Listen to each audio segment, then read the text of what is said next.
Hi. Good evening, everyone. Are you able to hear me? Good evening, sir. Yeah, good evening. So, am I audible? Is there any problem with my audio, or is it clear? No, sir, it's clear. Okay. So, we'll start in 2 minutes. So, I just want to know, did anyone here make it to the event Paradox? Most of you missed it.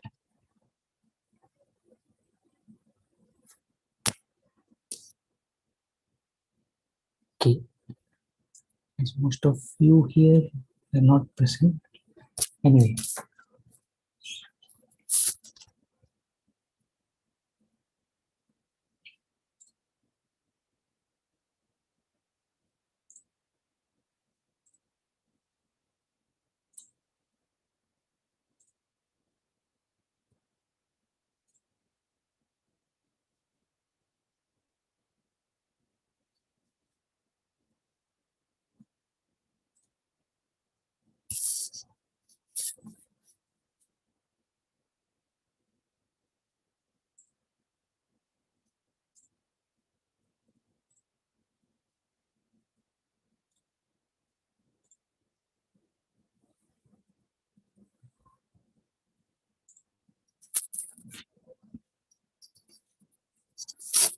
Okay, so just to get an idea, how many of you have watched the lectures? Can you please raise your hand? Okay, yes, and Shomit have watched. Others haven't watched. Okay, so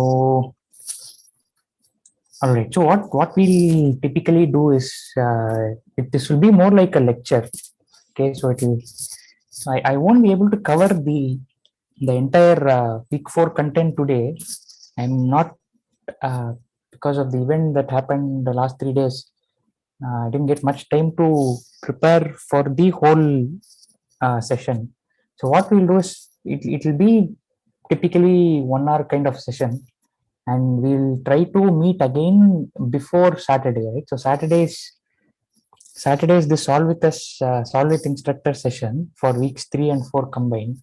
So before Saturday, we'll try to have one session which is more of a lecture type of session where we go over the concepts. Say tentatively Wednesday. I don't want to confirm right now, but let's say Wednesday around the same time, 4 to 5 or 4 to 6. We'll try to complete the week 4 content during that time, right? So this would be a short session. That's the upshot. Okay, so the course outline, this was something that we discussed last time also, but I thought it would be good to go over it again. So week 1 is basically intro to ML, and then week 2 is recap of calculus. Now weeks 3 to 6 will be linear algebra for machine learning, 7 to 9 optimization, and then last 2 weeks will be probability and statistics. Okay, all from typical ML standpoint. So that's what we'll be doing. So in this particular session, right? So we'll look at the following concepts.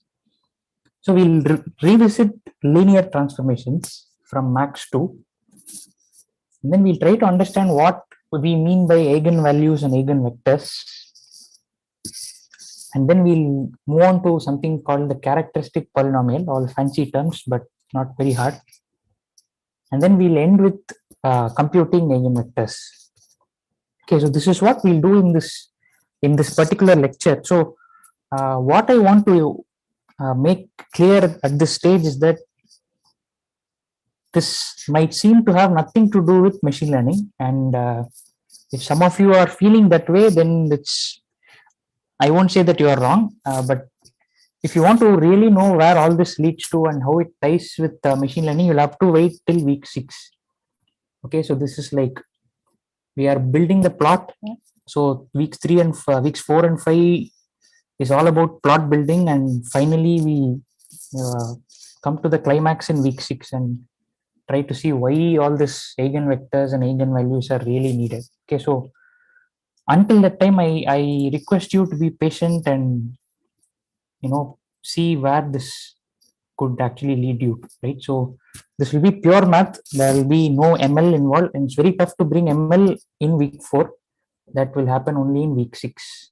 Okay, but all this math is needed for you to understand how this is relevant for machine learning in week 6. Okay, so I hope I have set the stage. It's clear what we are going to do.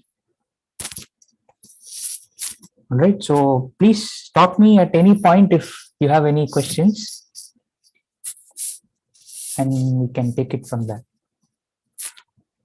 Okay, so what is a linear transformation? So can someone tell me what a linear transformation is?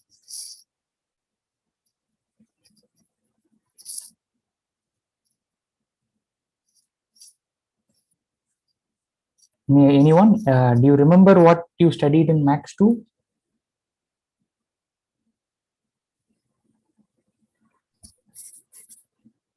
So it was a function from one vector space to another vector space. Okay, good. So we'll start with that. It is a function from one vector space to another vector space. You are right. So is it any function? So I could, can it be any function, this t?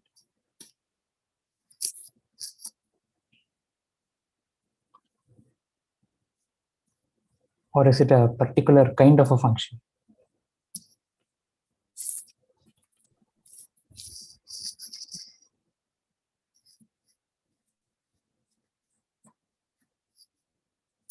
Any answers? It's a linear function. Okay. And it is Rn to R. Okay, I'll take the first part of what you said. It's a linear function. So can you tell me what a linear function is?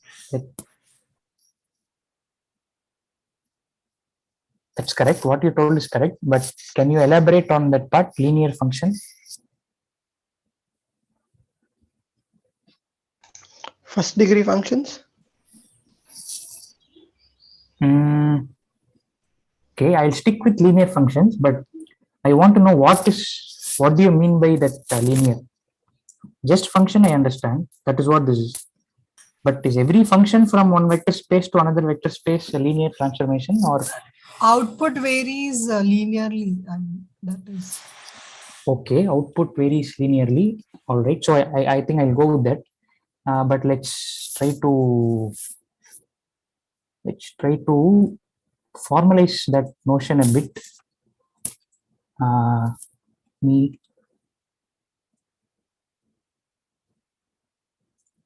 Okay, so output varies linearly. Okay, so if I say that T is a linear transformation and I have a vector, let's say x, right? T of x is the output of, or the function acting on the vector, T of x is the output, right? So if I let the function act on this vector k times x, what do you think will be the output? K times t of x. Okay, so this is k times t of x. All right, so is this true for any function from a vector space to another vector space? It No, is only for linear. Okay, right. So this is one property, right? So this is something good to have. So the output varies linearly with the input. This is one part of it. So if you scale the input by some constant, then the output also gets scaled by the same constant. Okay, so this is one scales linearly. Okay, so this is scaling, right? Scaling meaning what do you mean? If I multiply the vector by 2, so if I have a vector that is 2 times as long as the current vector, then my output will also be 2 times as long as the previous output, right? So this is correct. So based on what we have seen so far, can you tell me another property which linear transformation has?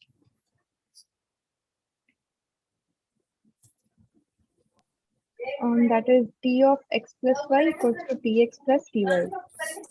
Okay, that is correct. So t of x plus y equal to t of x plus t of y. So these two together define linearity, right? So this is scaling. This is some kind of addition. Okay, I don't know what to call it, but let's just say that these are two properties, right? Property 1 and property 2.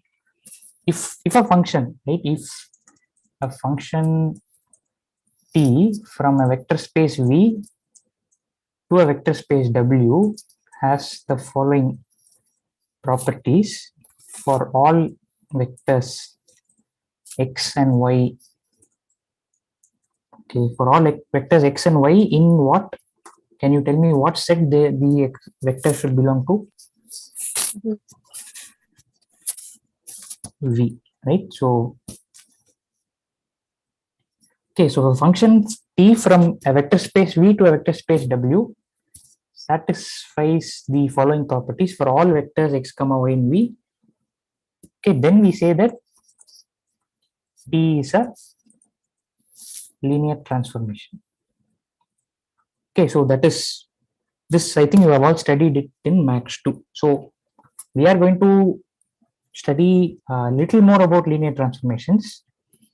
Okay, so to make things simple, we'll look at only those linear transformations which are from Rn to Rn, right? So Rn and Rm are vector spaces, as you know. So we look at only those linear transformations from this real vector space to another real vector space, Rn to Rn. Okay, so this is one simplification.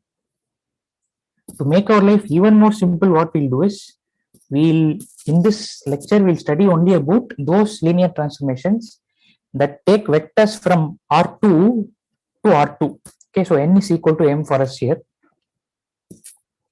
Okay, so before I move on, can someone tell me geometrically what this does? So I have t from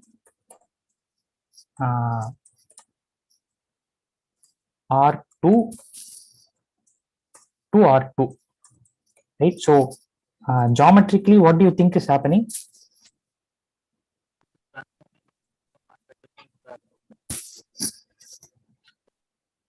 Hello, did anyone try to answer? I didn't quite get the.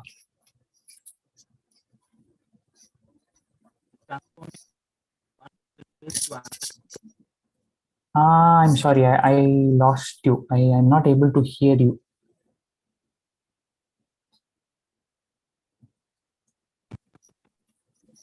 Okay, so did you all get the question? So what I'm asking is, if I have a vector t, okay, so sorry, x or u, let's say, and I apply this linear transformation on u, so t of u, let's say, so u is becoming t of u, right? So is that clear? You are taking some vector u in R2 and that is becoming t of u. All right.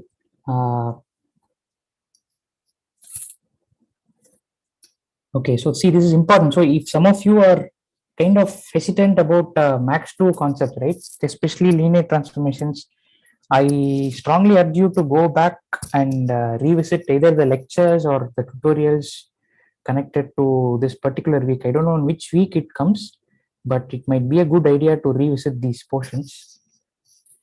Okay, so what mathematical object is a linear transformation very closely related to? It's a line. Okay, it's related to a line. Coordinate system. Okay, any other mathematical objects that you are aware of? So anything else? So if I give you, say, I mean, if I give you a linear transformation T, Taylor series, okay, not really. What else? So something else. It's a very familiar object. If I say T is a linear transformation, then it should be related. It's associated with something. It's very close to it. Matrix. Okay, what? Yeah, it's a matrix. Okay, what is that matrix about? Like, what does it encode? Okay, so I'll just write it down. Every linear transformation T is associated with a matrix. Okay. So this is something that you must know. If you are not aware of this, we'll maybe spend some time on this. So what is the dimension of the matrix corresponding to T? So can someone tell me what the dimension should be? 2 cross 2. Okay, so this should be 2 cross 2, right? So it is a 2 cross 2 matrix. This is the next step. Okay, so remember this, every linear transformation T is associated with a matrix, and if it's from Rn to Rm, typically it's some m cross n matrix. Here, to keep things simple, it's a 2 cross 2 matrix. Okay. Okay, so we'll take it up slowly. So what have I written here on the left?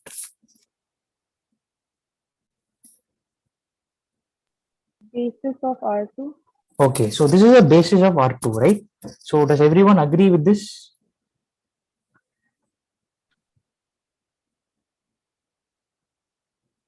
Okay, I hope all of you agree with this, that this is a basis of R2, right? So 1, 0 is one coordinate, one vector, 0, 1 is another vector. These two are linearly independent, and every vector I can represent using this basis. Okay, so I need to know how much you all know and how much you all remember from Max 2. So let me just ask one more question before proceeding. So if I have a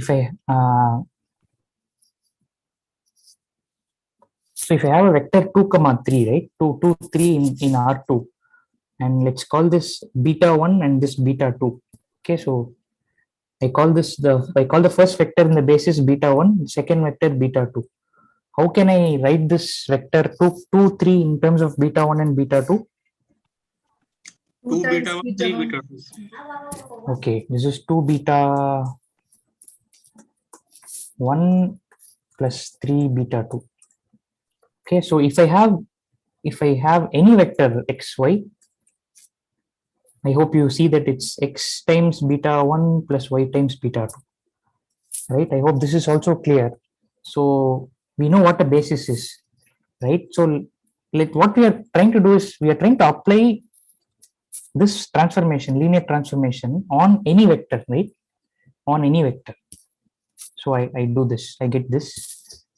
So can someone tell me what the next step will be from here? T is a linear transformation. T of x times beta 1 plus T of y times beta 2. Okay, so this is T of x times beta 1 plus T of y times beta 2. Okay, why this comes from which of the two properties? Second. This comes from the second property. Okay, so what would be the next step?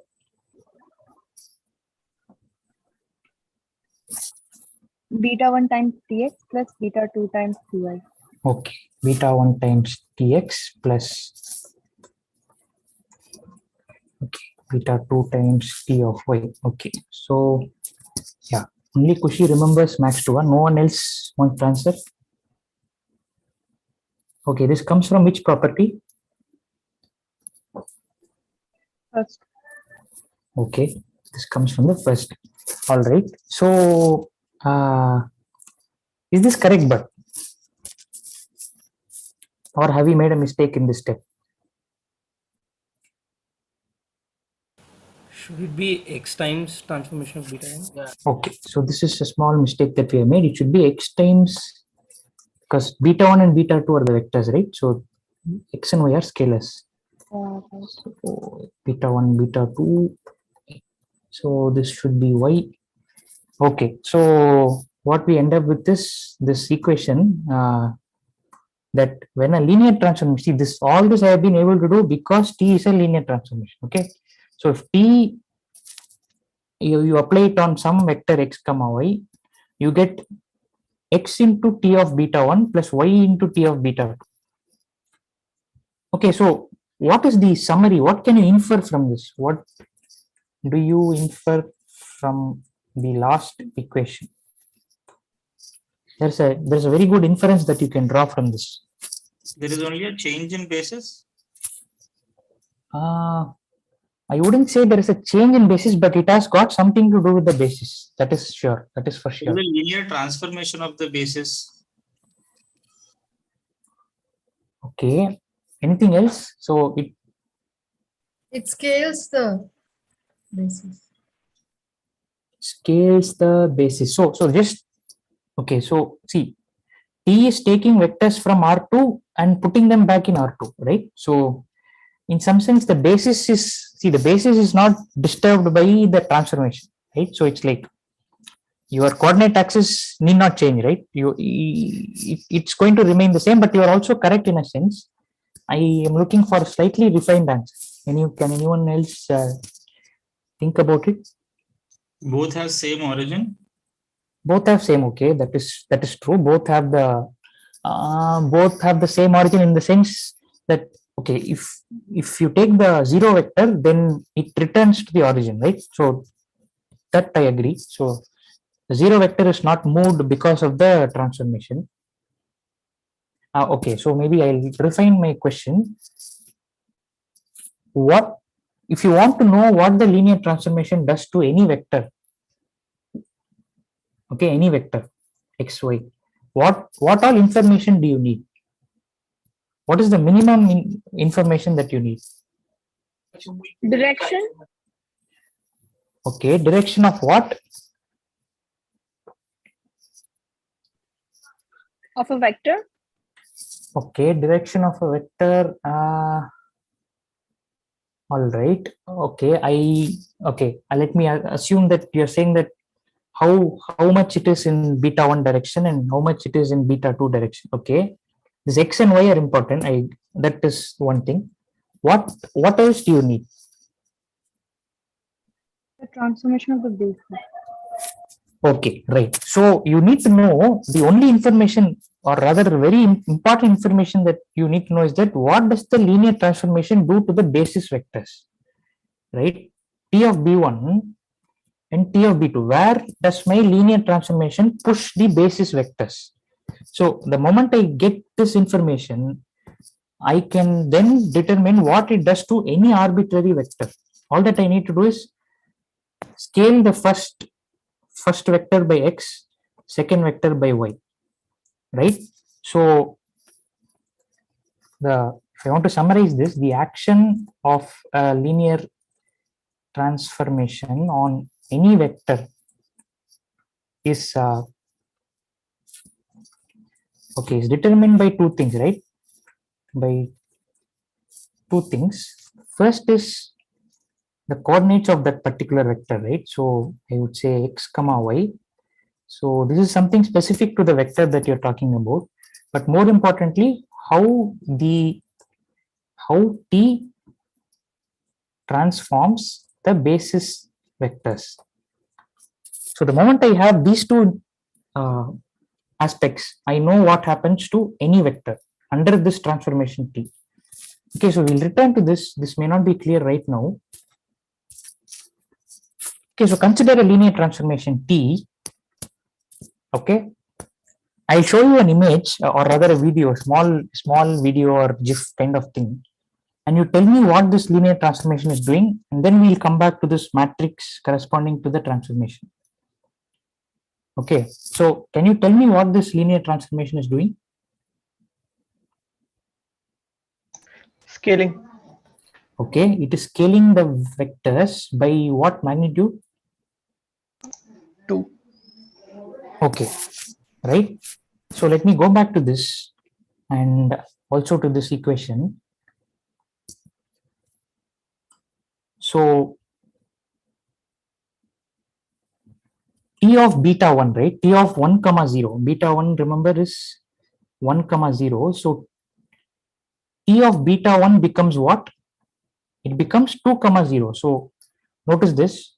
You start with a vector 1 comma 0, a basis vector that is moving to 2 comma 0, and that becomes the first column of the matrix corresponding to the linear transformation. Okay, and the vector 0 comma 1, which is the second element of the basis, that is becoming 0, 2.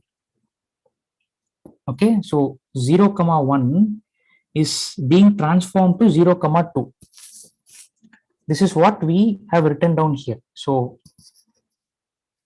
if you here what will happen is, if you have if you put in beta 1 here, then x will be 1, y will be 0, and if you put beta 2, then x will be 0, y will be 1, right? And for any other vector, it will transform it accordingly.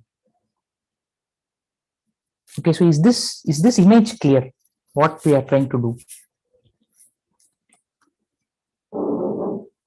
Because if this is not clear, then the rest of the slides will be a bit of a struggle. Just to summarize, we have two basis vectors like 1, 0 and 0, 1, which are general basis vectors.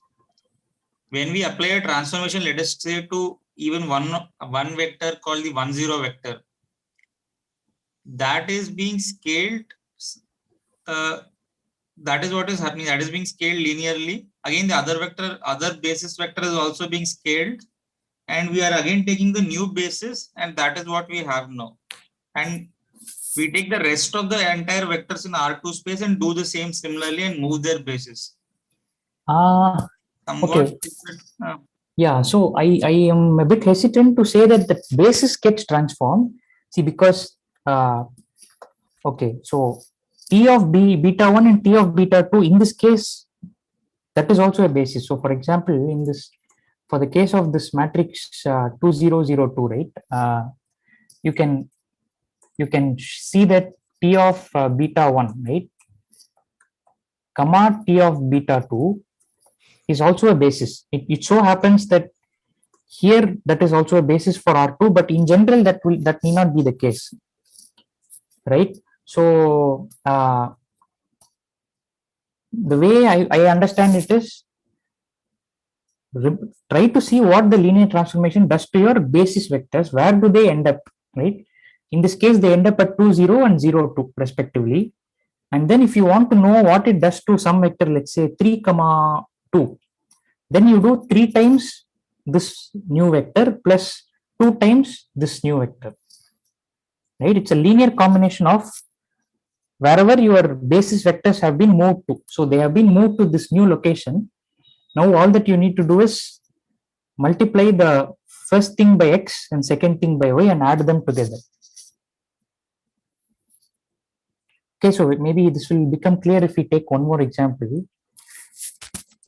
Sir, one other doubt. Yeah. So yeah, actually, I was also going there only. So if the transformation matrix, if it is not a scalar matrix, if we have just a row matrix, then the dimension would not be R2, right? So Yeah. So we are only looking at R2 to R2 for now. Okay. Yes. Okay. So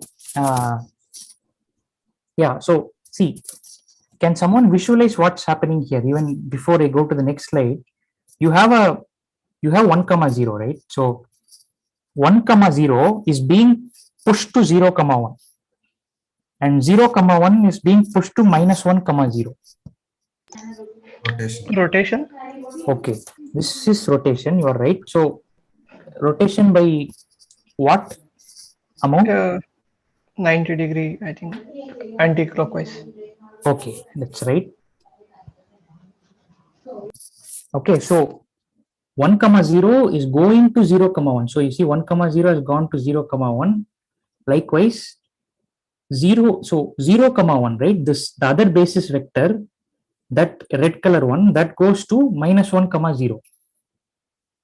Okay, so with just these two operations, you have completely specified your linear transformation.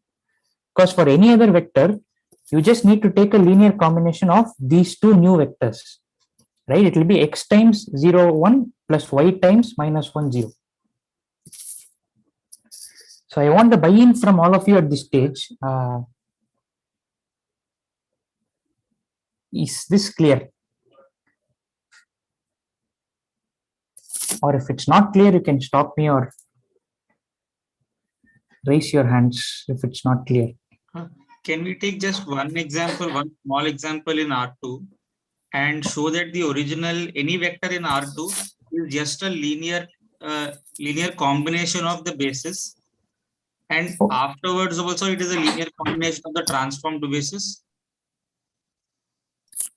Okay, so what we'll take this example 0 minus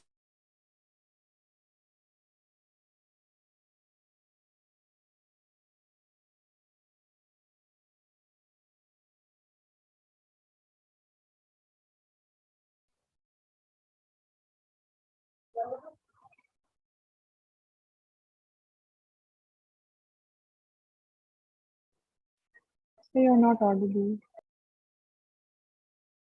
Oh, sorry, I was mute. I was on mute. Okay, sorry.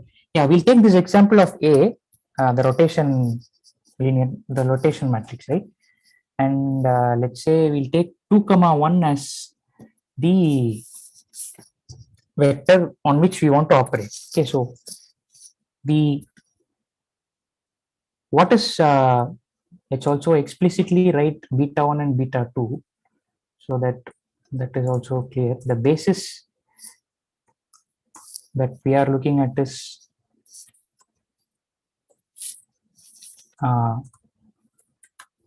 1 0 and 0 1. Okay, so this is the basis, and this is some linear transformation, and the matrix corresponding to that is A, and you have a vector u which you wish to transform. So the transform will look something like this, right? It will be AU. So let's do that whole matrix multiplication here,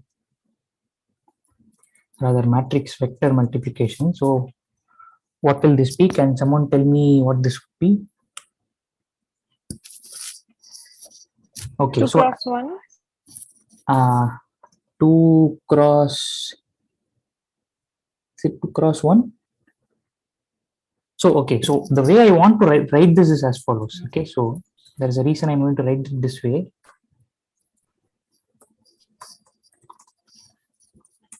So 2 times 0 1 plus 1 times minus 1 0.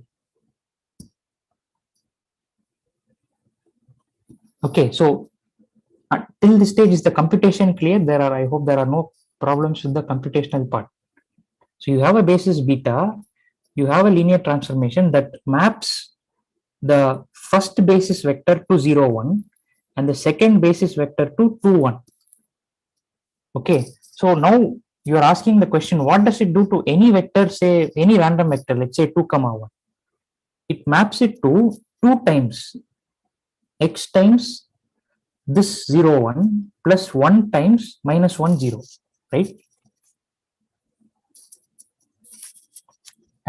This is the effect that it has.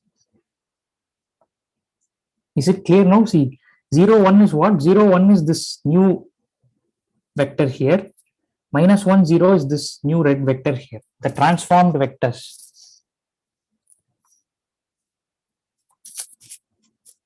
Okay, so I hope it's clear.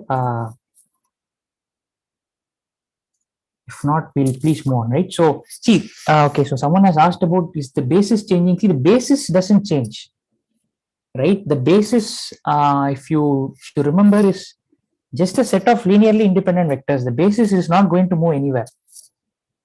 Okay, what we are saying is that when the linear transformation is applied on the basis vectors, that results in a new set of vectors. See, here 1 0 0 1, if you can see, there is a the green color and red color arrows are still kind of there in the background, so they remain where they are. You're not changing them. The new positions of the green and red arrows are the transformed vectors. They need not be the basis. Okay, in this case they happen to be a basis, but they need not be. Is that clear? Okay, I hope it is clear. All right, so let's take one more example. Can someone tell me what is happening in this linear transformation? Gets rotated and later scaled. Okay, it gets rotated and scaled. Okay, so note what's happening. 1 0 moves to 0 2, right? So the first basis vector moves to 0 comma 2, and the second basis vector moves to minus 2 comma 0. Okay, so this is a combination of, you could think about it as a combination of two linear transformations. So it is a combination of what? What two linear transformations?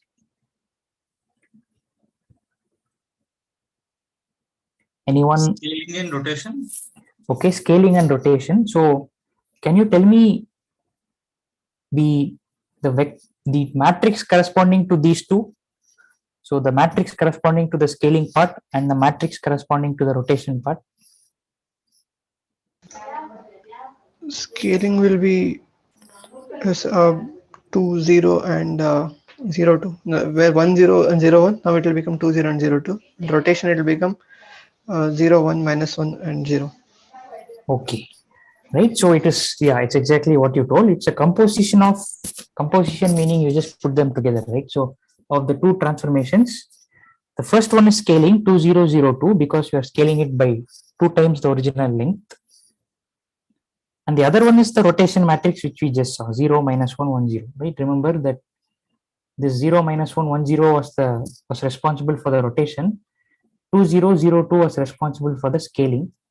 Now if you put one after the other, you get 0 minus 2 2 0, right? Which is scaling come rotation, right? So in terms of matrices, if you want to just have one matrix T corresponding to this transformation, what would that be in terms of T1 and T2?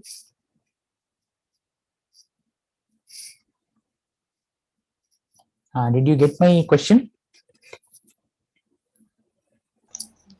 Can you come back again?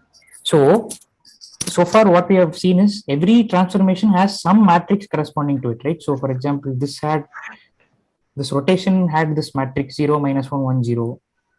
Now this rotation come scaling should also have some matrix corresponding to it, which is this A, right? 0 minus 2 2 0. Now in terms of T1 and T2, is there a relationship between that matrix A and T1 and T2? T1, T2.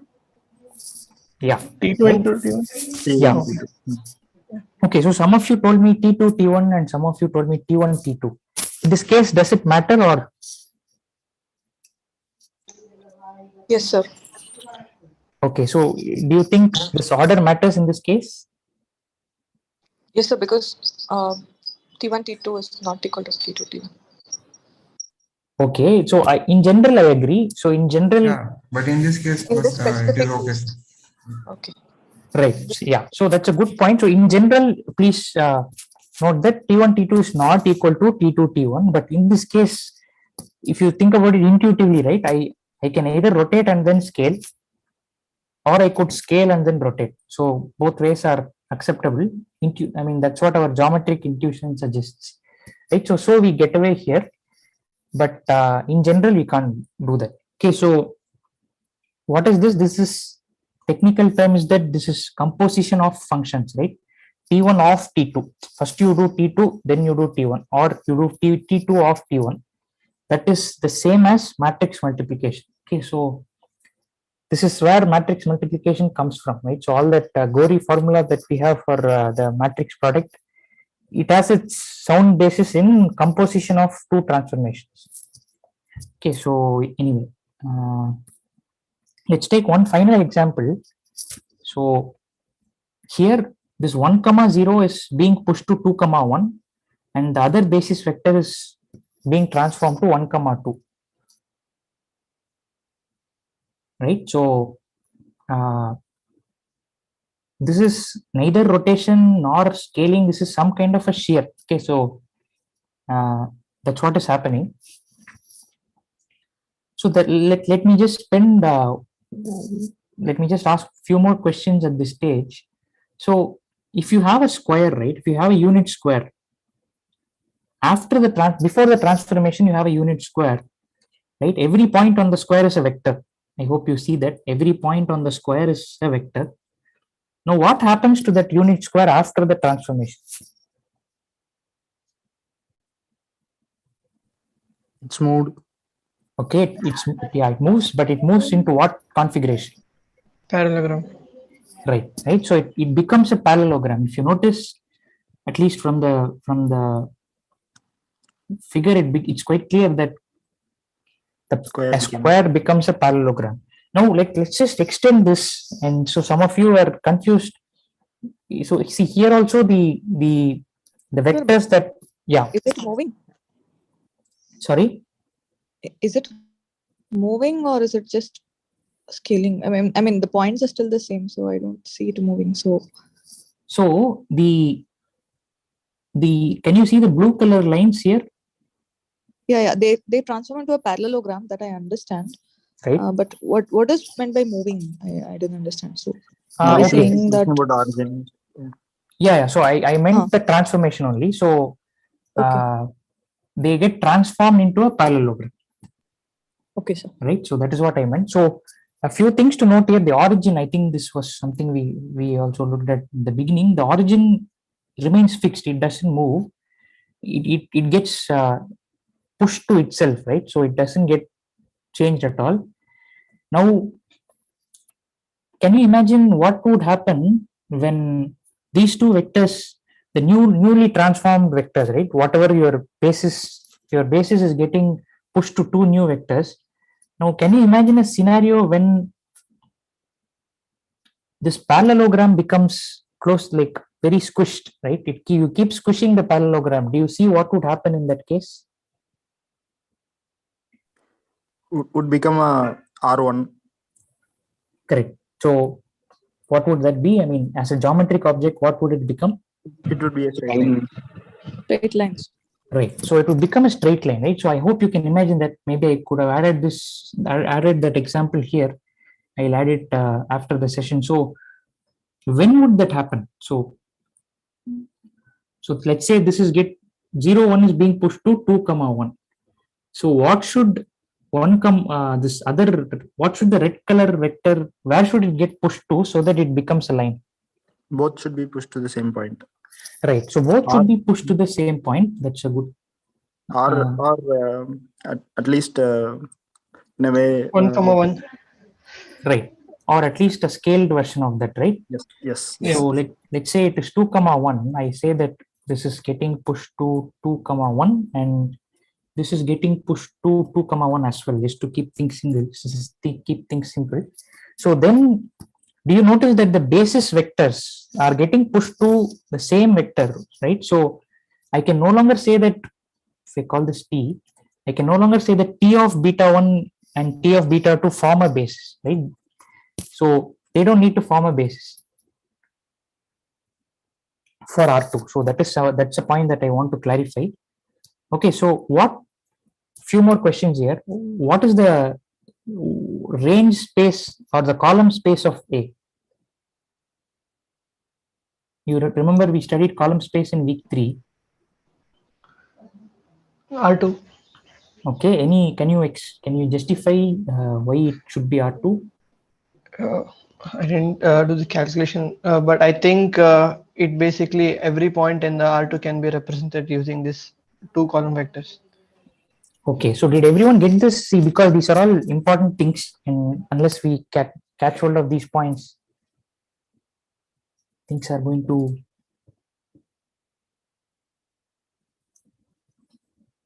Okay. Right. So see, what happens is this first basis vector goes to 2, 1, right? And the second basis vector goes to 1, 2.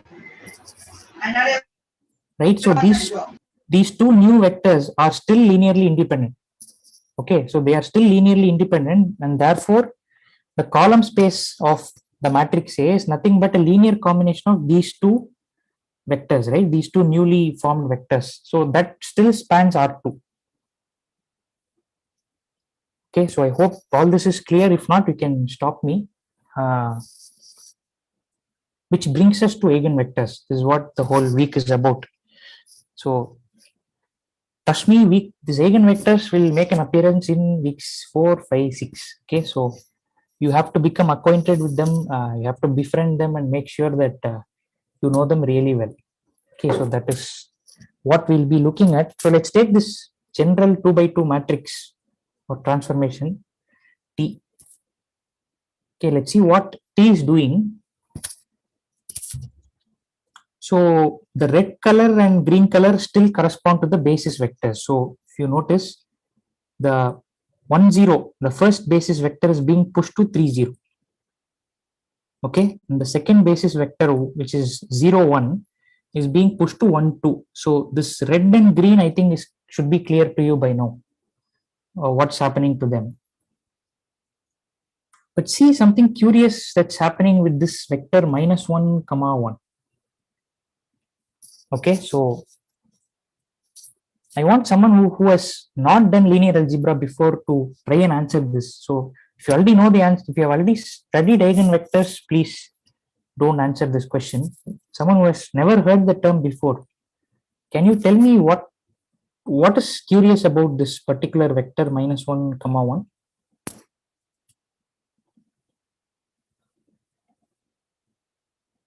Is there anyone who has not done linear algebra but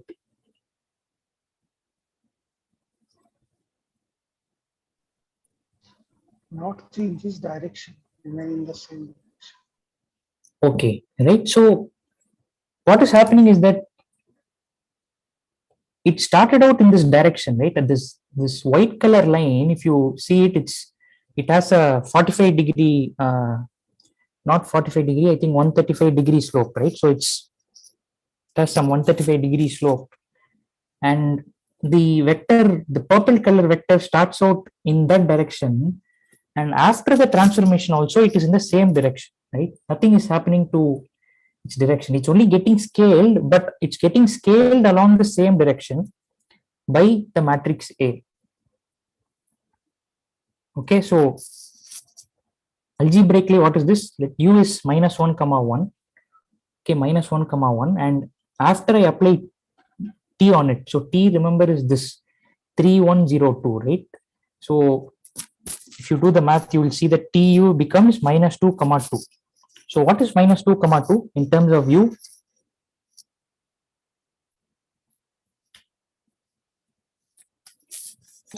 Twice.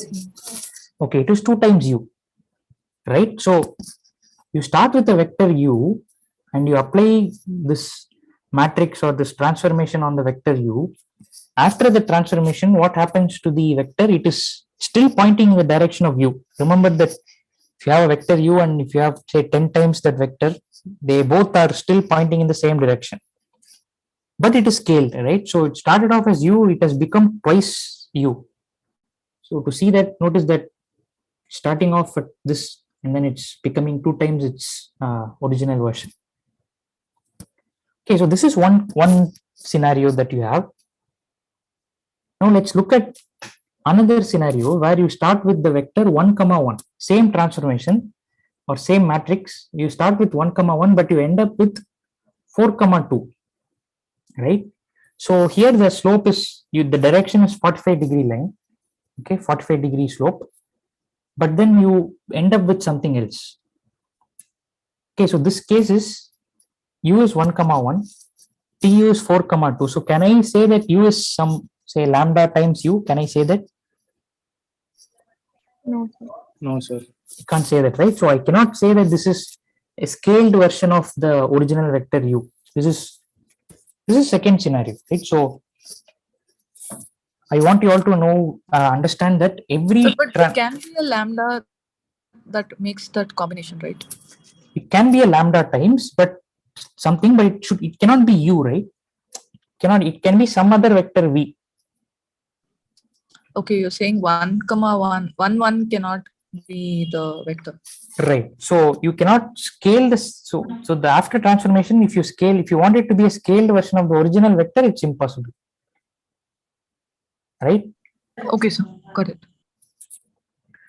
Okay, so there are 2 cases. I want you all to follow this. So there are 2 possible cases. One is before and after you apply the matrix or the transformation. Case 1 is the vector points in the same direction and it is only scaled, as in this case. It is pointing in the same direction, but it is only scaled. It could be either stretched or it could be squished, right? here it is stretched. Second case is it ends up in a different direction. So it started off with a 45 degree at a 45 degree slope, but it ended up pointing in some other direction. Okay, so what we call eigenvectors are those vectors whose direction remains unchanged before and after the scaling. Okay, so this is an eigenvector. -1, 1 is an eigenvector. Okay, and there is this concept called eigenvalue, which is the amount by which the vector gets transformed. So in this case, it gets scaled by 2. So the eigenvalue is 2. All right. So can you see there's one more eigenvector? If you notice this animation, there is one more eigenvector for this transformation. Can you see what that is? Yeah, basis vector along x-axis 0, 1. Beta 1. Right, beta 1 or 1, 0. So that is getting scaled. So, and it still retains the direction. Note that it started off along x-axis, but the transformation, after the transformation also, it is along the x-axis. So what is the eigenvalue for this eigenvector 1, 0? 3. 3, right? So it's scaled by 3. Okay, so this is the basic idea behind what is an eigenvector. Okay, so let's formally define it. So for a linear transformation T, you call a non-zero vector V, right? You call it an eigenvector with eigenvalue lambda if what? Can someone complete it?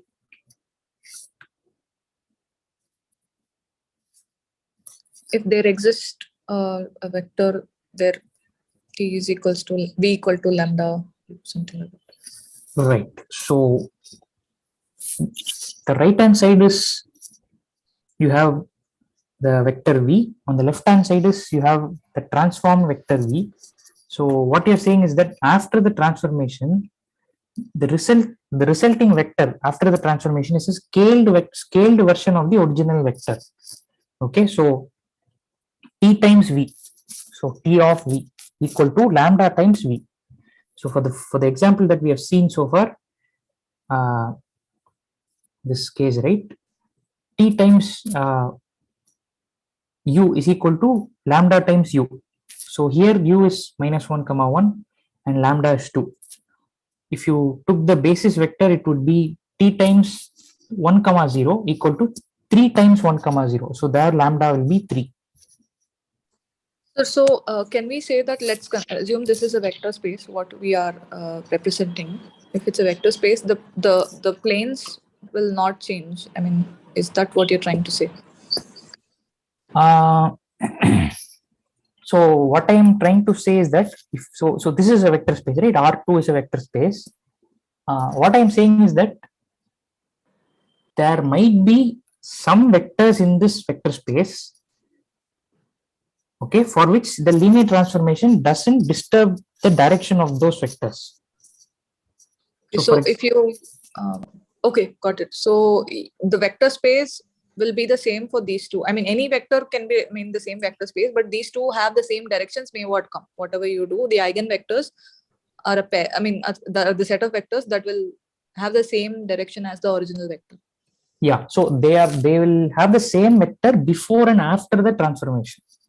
So this the point that you have to remember is that every eigenvector / eigenvalue, so they come in a pair. That's why I call them the eigenpair. Every eigenpair is associated with a linear transformation. So there is no point in talking about eigenvectors and eigenvalues without outside the context of a linear transformation. So you look at two things.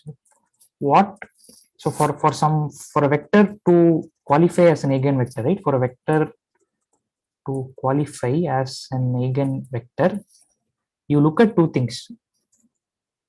What is its direction before the transformation, and what is its direction after the transformation? If they are same, then you call it an eigenvector. If they are different, then That's not an eigenvector.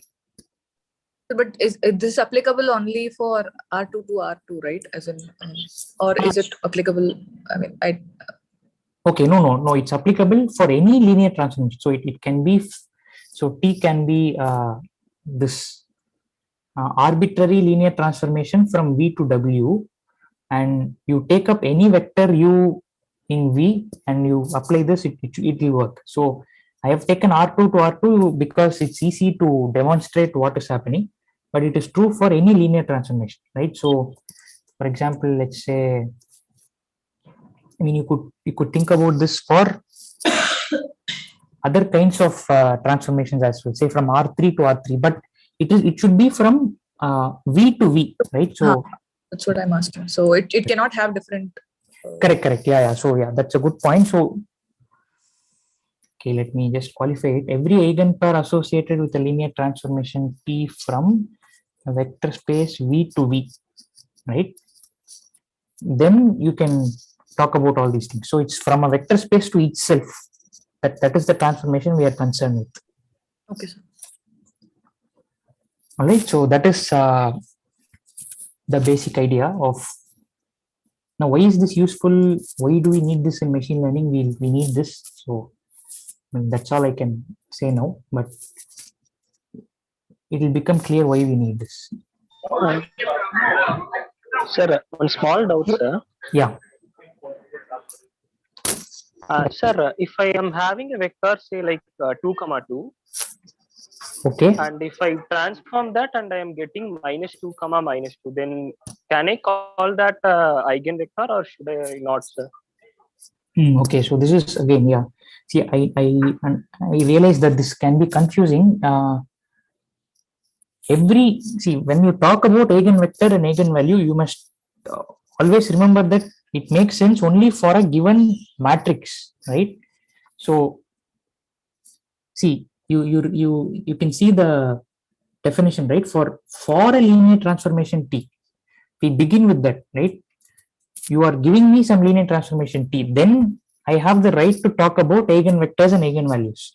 If I am just looking at a vector space, just at a collection of vectors, I cannot come to any conclusion. So I'll take your example. You are saying that you have one vector 2, 2, or I don't know what the example you gave, but let's stick with this. Yes, sir. 2, 2, and I am applying some transformation and I am getting -2, 2, sir. Okay. Actually, here the slope changes.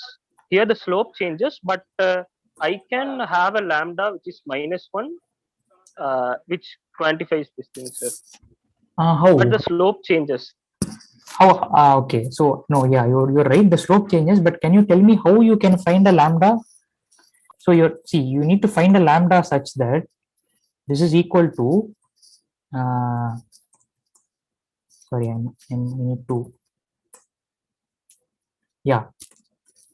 Sir, after applying transformation, it's -2, -2, sir. Okay. Yeah. Then you are right. So then what is the lambda? Lambda is -1. Okay, lambda is -1, right? So -1 into. Okay, so why does the slope change? Because it turns about around 180 degree, right? Sir? Okay. So see, it's still in the same line, right? So they are anti-parallel, you could say. I would say that 2 and -2 and -2 are anti-parallel, but they still okay. So I get your point. When I said direction, yes, sir. I mean it could be either parallel or anti-parallel, right? Both are. You should assume that both are the same direction. Okay, sir. Okay, but this is a good point. Exactly opposite is fine. Yeah, exactly opposite is fine, but not any other direction, right? So parallel or anti-parallel both qualify as the same direction. Okay, sir. Fine. Thanks. Or can we say that it doesn't get knock off from its earlier path? Right. True. That is true. Actually, see this actually I've drawn these examples from. I should give credit where it is due. from 3 Blue 1 Brown's video. So there is, I hope most of you have already watched this. So I've taken the exact same example he has used. So he has used this particular matrix, and the same example I'm just reproducing it here.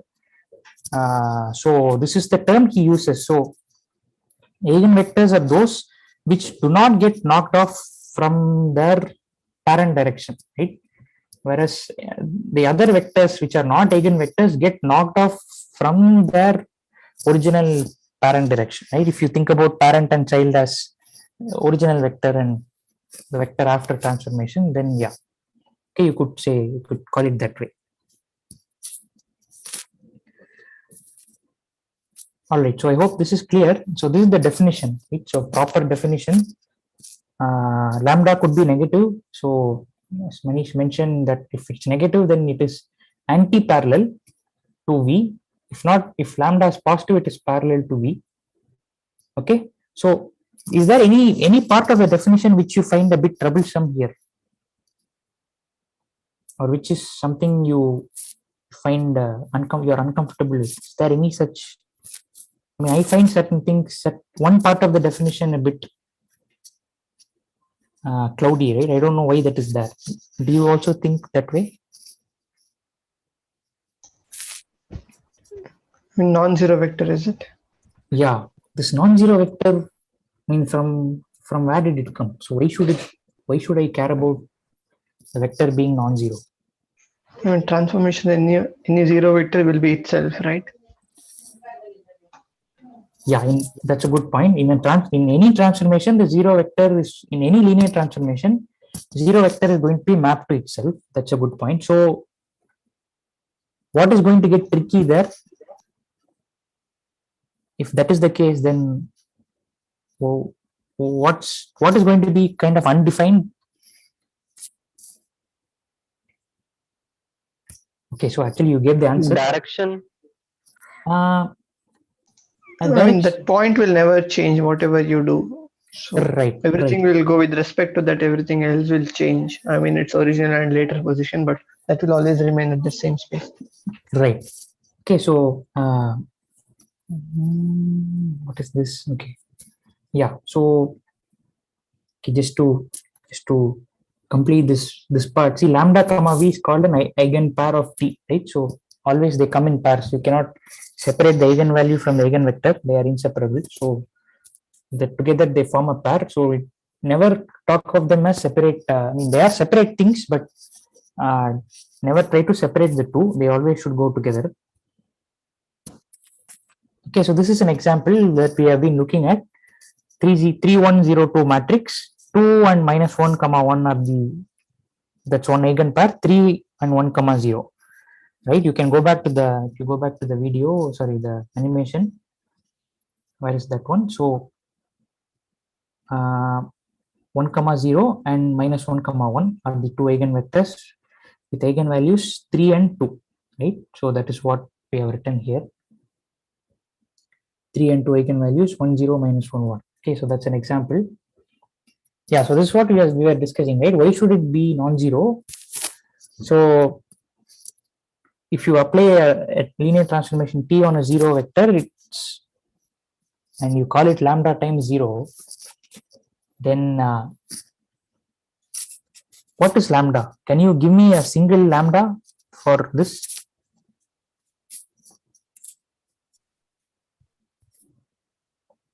Basically, any lambda will work, right? Real line.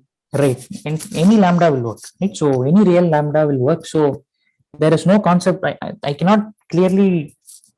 And moreover, what is the direction of the zero vector? So as someone pointed out, and that was a good point. So does zero vector have any direction?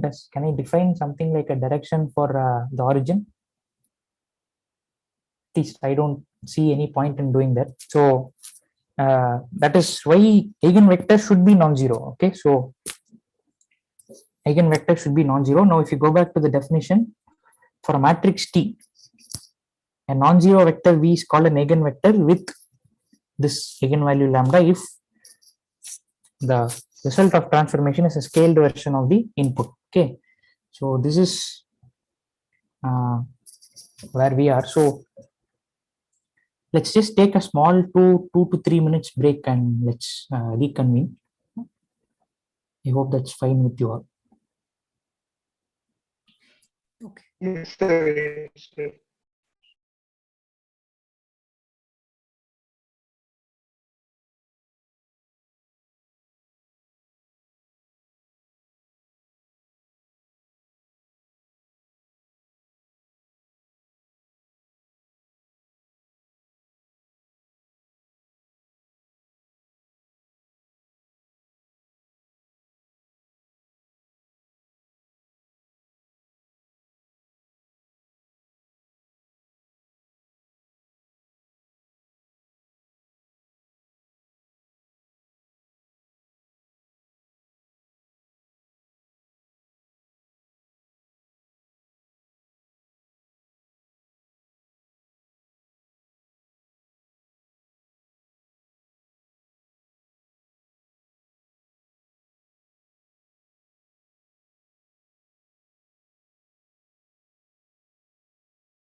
Okay, so let's resume from where we left.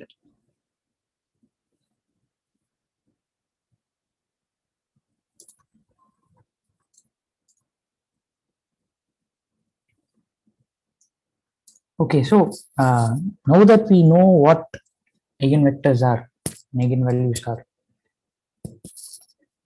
okay, so the next question is for an eigenvalue lambda, right? For this eigenvalue lambda, can we think about all possible eigenvectors, right? So what do I mean by that? So see, for this example, we knew that 3 comma 0, sorry, 1 comma 0 was an eigenvector with eigenvalue 3, right? And similarly, we know that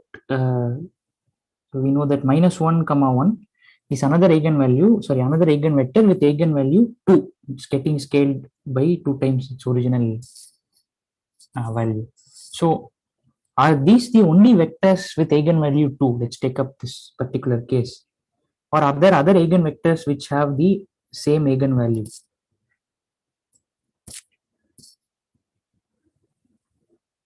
So did you get the question? So what I'm asking is, you know that minus 1 comma 1 is an eigenvector for lambda equal to 2. Are there other eigenvectors for lambda equal to 2?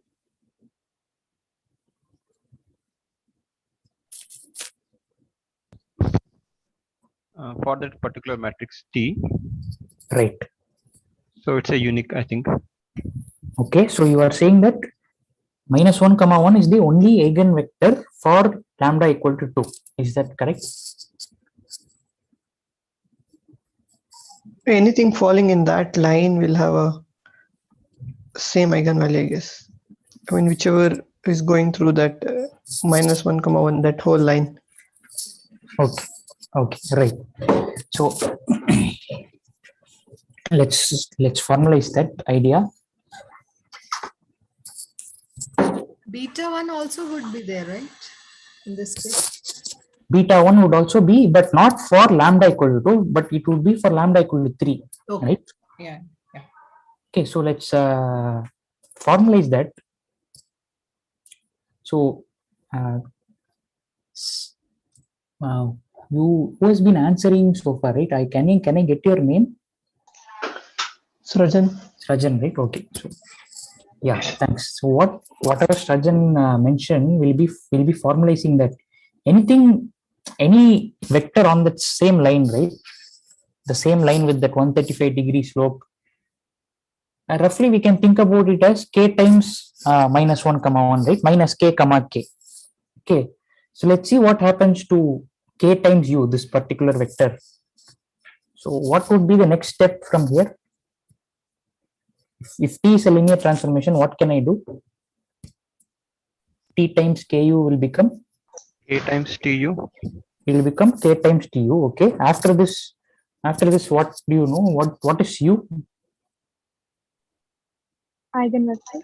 Okay. If u is an eigenvector, tu is what? Lambda u. So tu is lambda u, right? So I'll just use that. So k into lambda u. Okay. Now what will be the next step?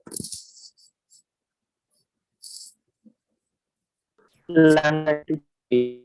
Okay, I will just write it as lambda times ku. Okay, so now what do you see? What does this show you? For the scaled version of. Okay, for the scaled version of u, we have the same eigenvalue. Okay, right. So for the scaled version of u, we have the same eigenvalue lambda. Or 1 second, I need to charge my system. Okay. So if u is an eigenvector for eigenvalue lambda, then k times u is also an eigenvector of t with eigenvalue lambda, right? So of course we have to remember that k cannot be 0 because non-zero vectors are only what we are looking at. Okay, so this is one thing. So anything on the line, anything on this white line, not that white line, this white line, right, will be an eigenvector. So you have right away, you see that you have an infinite number of eigenvectors for any given eigenvalue lambda. Okay. Now let's push this even further. If u and v are eigenvectors of t for the same eigenvalue lambda, then what? Then how do we proceed from here? T of u plus v is what?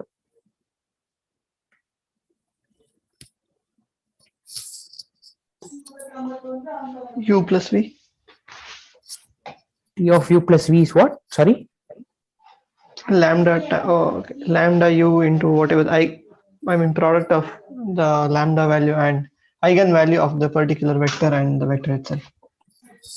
Okay, right. So if you want to proceed in a more gradual manner, the next step would be to just use the property of linear transformation and say that this is tu plus tv. But since u and v are already eigenvectors for t of t with eigenvalue lambda, I'll just use that fact and say that these are lambda u and lambda v. Now I can take lambda common, right? So u plus v is also an eigenvector of t with eigenvalue lambda. Okay, so small doubt in Yeah. this case. So u or v is a scalar multiplication of the other one, right? Or is there a possibility that two completely different vectors being in a different line can have the same eigenvalue? that's a good point. So it's not necessary that you should be. So I'm hearing some echo. Can you mute? I'll just. So yeah. So it's not necessary that u and v should be a scalar multiple of one another. They can. It's not necessary, but that's a very good point. We'll come to that. We'll come to that later. Okay. U and v can be vectors on two different lines also. I'll give you one. I'll give you one example for that. Maybe right away. Okay, let's take this matrix.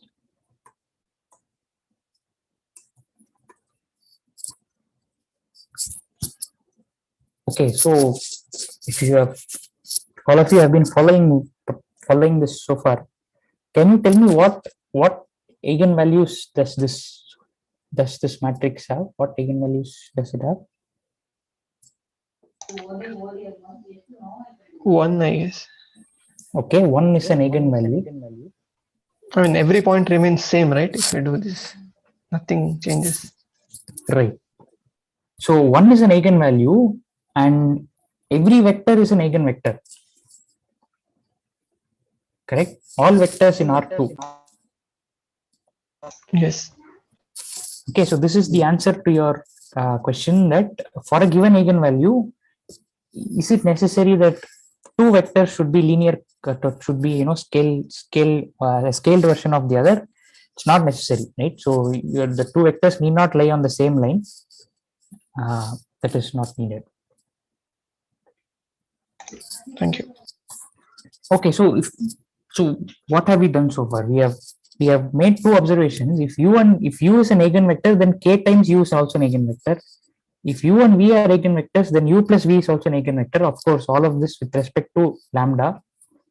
Then, okay, this might be a hard conclusion. I'll just present this very dangerous looking set of symbols to you. So, can someone who has not answered so far, would anyone like to parse this for me? Tell me what I have written down here. Someone who has not spoken so far and would like to answer. Anyone like that? Look here.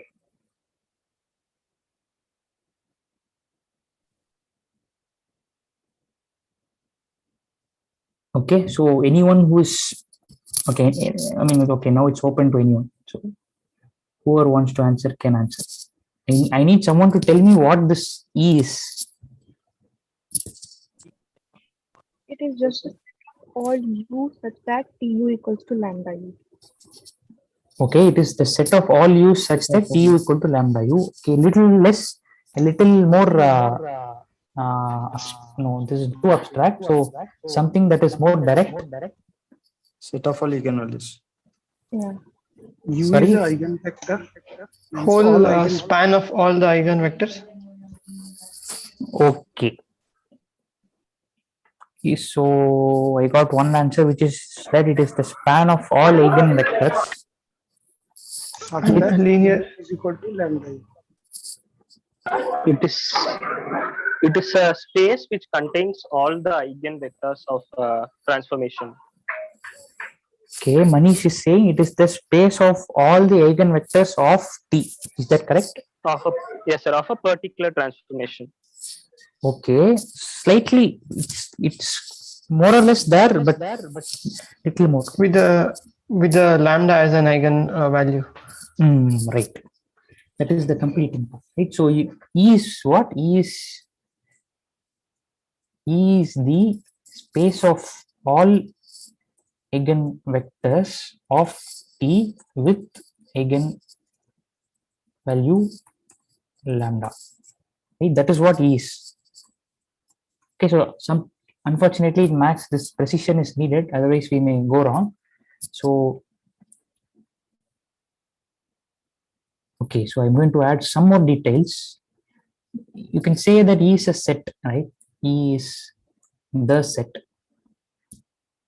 Can I be little more specific? Okay, in fact, this itself is not very precise, because is E the set of all eigenvectors? Is every vector in E an eigenvector? Can someone answer that? No, there is a condition such that where T of U is equal to lambda U. When this condition is satisfied, then only all those vectors which satisfy this condition comes under eigenvector. Correct. Yeah, so that is correct. So, but E is U should be a non-zero vector. Okay. Right. So U should be a non-zero vector, right? So every vector in E is not an eigenvector. E is this E. Okay. So assuming this notation is something that we can go with, E minus the zero vector, right, is the set of all eigenvectors of T with eigenvalue lambda. Okay. So that is one level of understanding this. There is one more level of understanding this, which is this is some object, right? E is some object that is associated with the vector space Rn. What object is it? It is an n tuple. Okay, it is an n. It is a set of n tuples. Okay, but E is something that is associated with Rn in a more subset of Rn. Okay, you are close, but I won't take that as the final answer. It is not just a subset, it is something more. Subspace. Yes, it is a subspace, right? So E minus 0, in that case, I can't call it E minus 0 because 0 should be there in a subspace. Yeah. Right, so I should say E is a subspace of Rn, right? Okay, that I would say that is the first statement. The second statement would be all vectors in E except 0, okay, are eigenvectors of T with eigenvalue lambda. Okay, so these are the two statements concerning R. So E. So if you are wondering why this is a subspace, I would just request you to go back to Max 2 and try to look at it. So if in order to prove that something is a subspace or a vector space, you need two things, right? You need to show that U plus V and K times U both belong to a certain set, right? So then that set becomes a subspace of vector space. But okay, this is not too very important. This subspace incidentally is called the eigenspace, right? So for every eigenvalue, you can associate one eigenspace, and every non-zero vector in the eigenspace will be an eigenvector corresponding to that eigenvalue lambda. Okay, is this clear so far?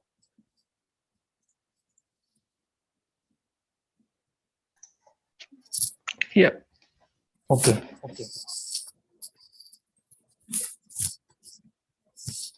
Okay, we move on to the next part. Do you have any visualization on that eigenspace? Eigenspace, let's go back. Similar to how you showed the transformation, like this gets scaled, right? Like just to get a better clarity.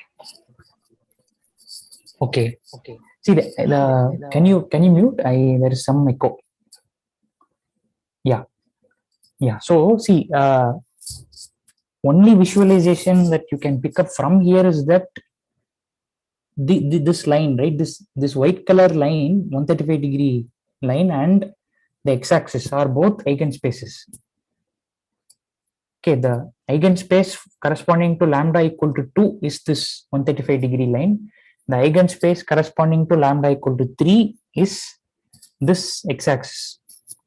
They are all subspaces of R2. If you remember from Max 2, the subspaces of the 2D plane are lines passing through the origin, right? So these two are lines passing through the origin. The x-axis and this white color line are lines passing through the origin. They are subspaces of R2, but they are special subspaces of R2 as far as the transformation is concerned. They are eigenspaces corresponding to specific eigenvalues, which are 2 and 3 respectively. I hope this will work as a visualization for the eigenspace. Thank you. All right. Okay, so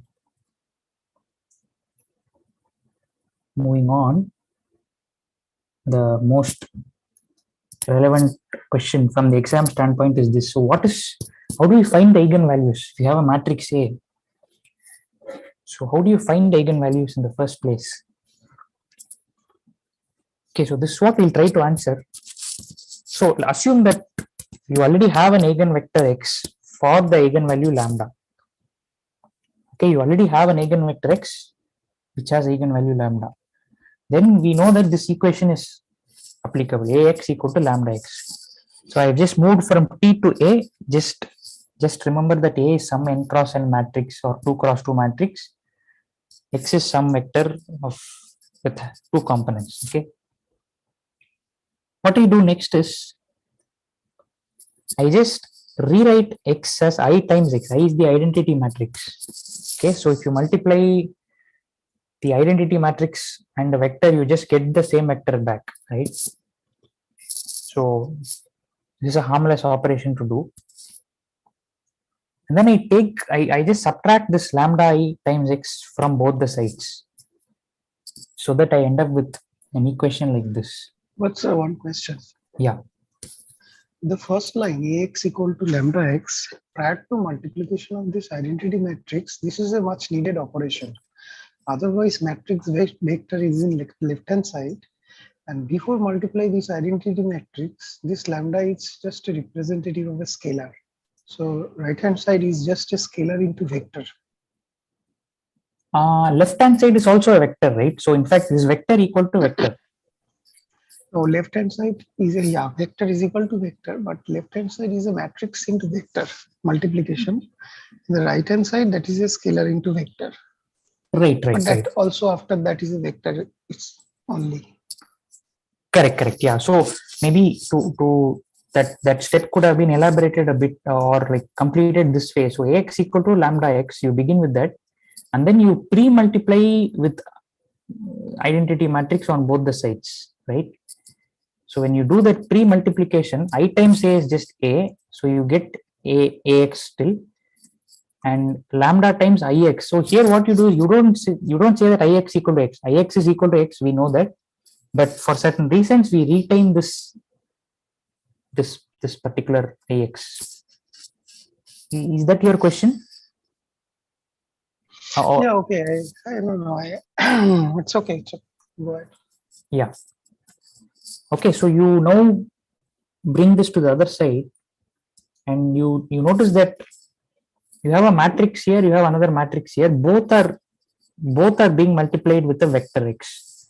So that allows me to take the vector out and put the matrices together, right? So I finally end up with this equation that a minus lambda I times x is equal to 0. Matrix times vector equal to 0.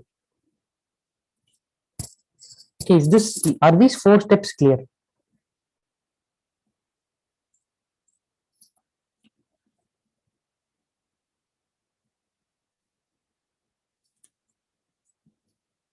Okay, any questions regarding this part? No, okay. it's okay. Yeah. So this is a very important step. So what we are saying is, if x is an eigenvector of A, then Ax equal to lambda x, and that finally results in this equation that a minus lambda I times x equal to 0. Now you can also go the other way, right? So you can start with a minus lambda I times x equal to 0. Assume that that is true, right? If you assume that the last step is true, then you can just retrace the path, right? You can just retrace the path and show that ax equal to lambda x, right? So what is the statement that I'm going to make now? X is an eigenvector of A with eigenvalue lambda if and only if ax equal to lambda x.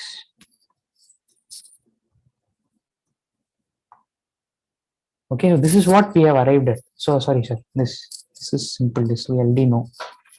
If and only if a minus lambda I times x equal to 0.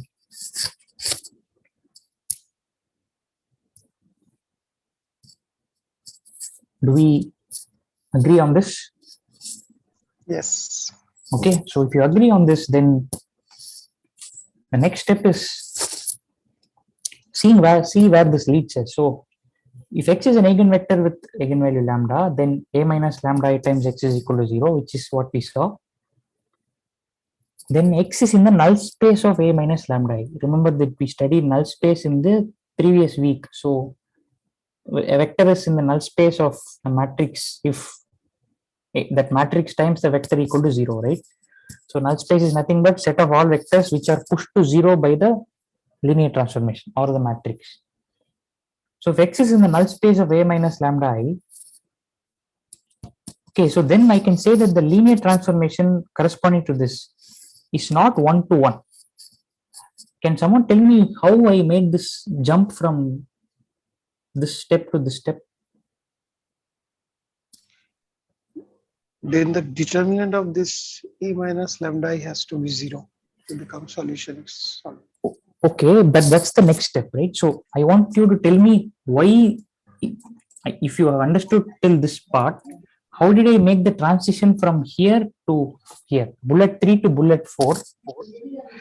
For any of the x, the output is always same. The codomain, the range is always same.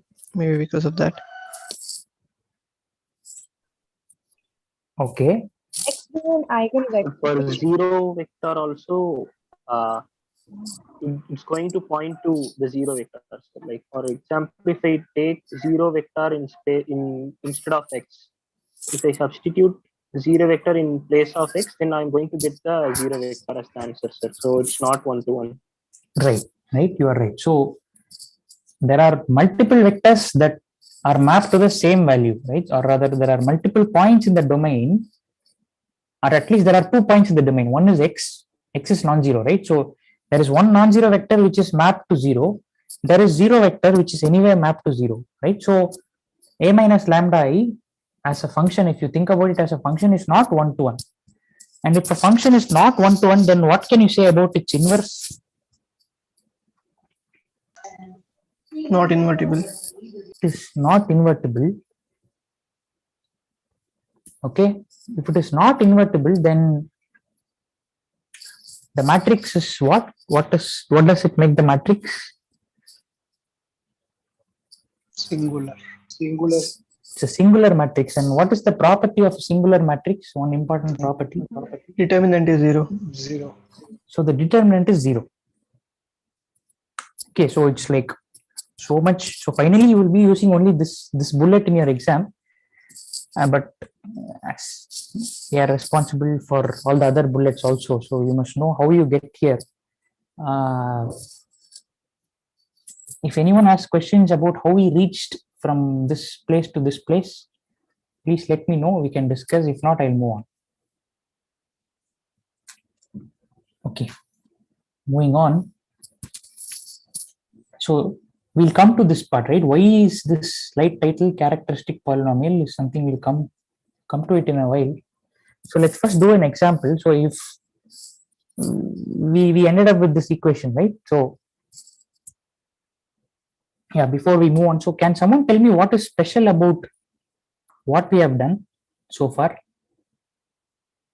If you look at the first bullet and last bullet, what is it that you find interesting about these two bullets?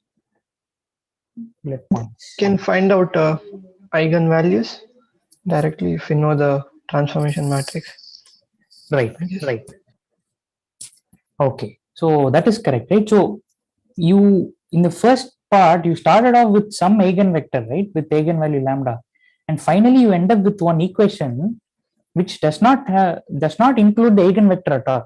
So you have, in some sense, got rid of the eigenvectors, and you have an equation that is purely in terms of the eigenvalues alone. So that is the beauty of this process, where you have found a procedure, or this is really some kind of an algorithm that you have done, you have come up with, which helps you find eigenvalues without actually having to worry about the eigenvectors. Okay. So can you please tell how we reached the last statement? Okay, so did you understand till this part? Yeah, it is not invertible. Yeah, 1 to 1 I understood, and it's not invertible also I understood. Okay, so if it is, if the transformation is not invertible, then the inverse does not exist. Yeah, that's right. Right. So if the inverse does not exist, then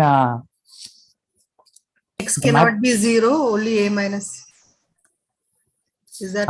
Yeah. If a matrix is not invertible, then its determinant is 0. So that is a property that you have to, I think you must be familiar with. But if not, that is fine. Actually, we have to prove all these things. Yeah, if it is not invertible, yeah, determinant is not 0. Yeah, that's right. Right. Yeah. So that is how you end up with this. Okay, let's see an example and see why it is called, why the slide has been titled characteristic polynomial. So you start with a matrix and you use this equation, determinant of a minus lambda equal to 0. Then the lambda is an eigenvalue. So what will be the, so can someone tell me what the determinant of this matrix will be? Okay, let's work it out. 3, 1, 0, 2, right? It will be 3 minus lambda into 2 minus lambda. Right, you're right. So let's just make sure that this part is clear. 3102 02, right? So what I'm doing is I'm doing a minus lambda I, right? So lambda I, so that will be the matrix 3 minus lambda 1 0 2 minus lambda, right? So now if I want to take the determinant of a minus lambda I, then I end up with 3 minus lambda times 2 minus lambda minus 1 into 0. So just 3 minus lambda times 2 minus lambda. Okay, so this I say is 0.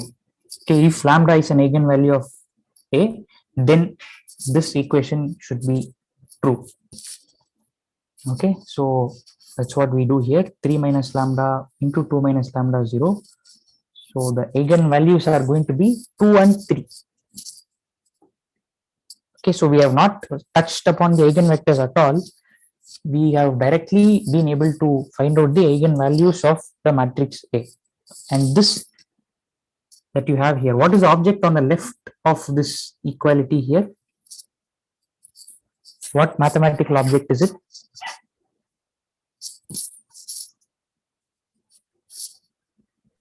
Quadratic equation. Okay, something more technical. You are right, you are not wrong, but Curve line.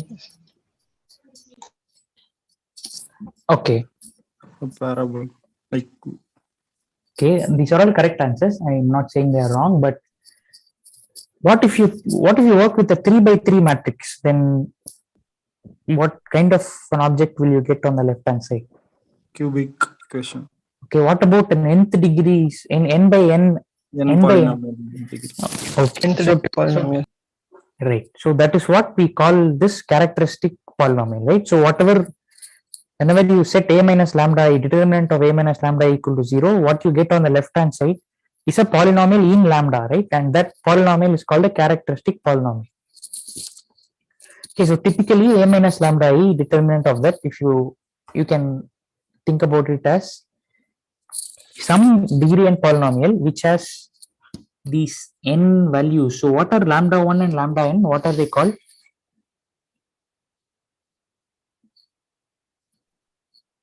Eigenvalues. Eigenvalues. Roots of the Correct, polynomial. right? Right. So they are both, right? So eigenvalues, that is correct, but they are the roots of the characteristic polynomials. Okay, so the roots of the characteristic polynomial are the eigenvalues of A. So that is the conclusion that we draw at this stage. So there are two properties that are discussed in our course for the characteristic polynomial. Okay, so the first thing, let's look at it. Let's look at this property. If you set lambda equal to 0, then what happens is that the left hand side becomes just the determinant of A. The right hand side becomes the product of the eigenvalues. Actually, it's not just lambda 1 to lambda n. It should be A times or C times something, I guess. no, not Minus 1 power. yeah, the minus. That is the point I'm thinking about. It should be minus 1.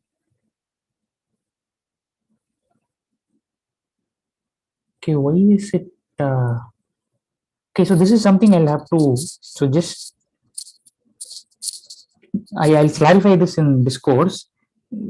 This is a property, right? The determinant of a matrix is equal to the product of its eigenvalues. That is correct.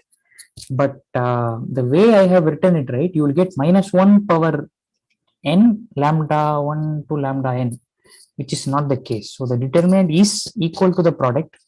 Anyway, so just focus on this part. The proof for this, I'll just cross check once more and get back to you. Okay, so that is regarding eigenvalues. Now we come to the last part of this session, which is computing the eigenvectors. Right, so now since you know that 2 is an eigenvalue, right? 2 is an eigenvalue, so you know that A minus lambda I times some eigenvector x is equal to 0. So you assume that x is x1 comma x2, the vector x1 comma x2. Okay, so did everyone understand how I came from this step to this step?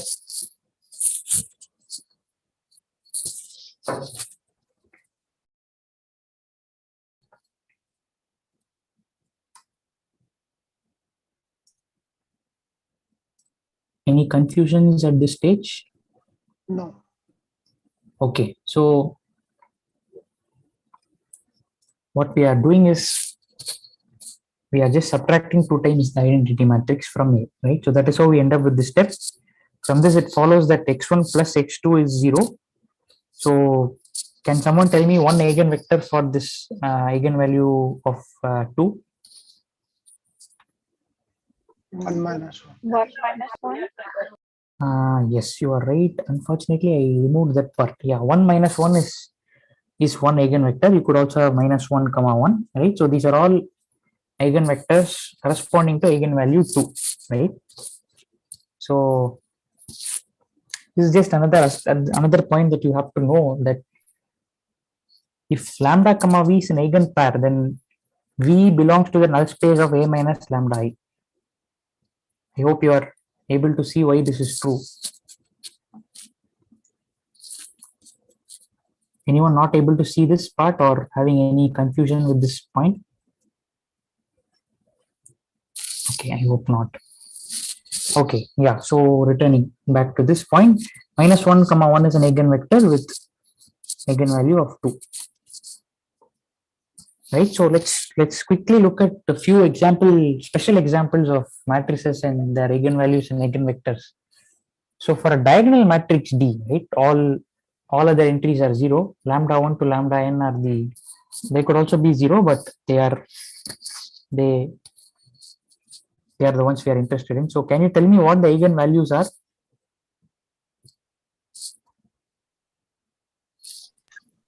All the diagonal entries.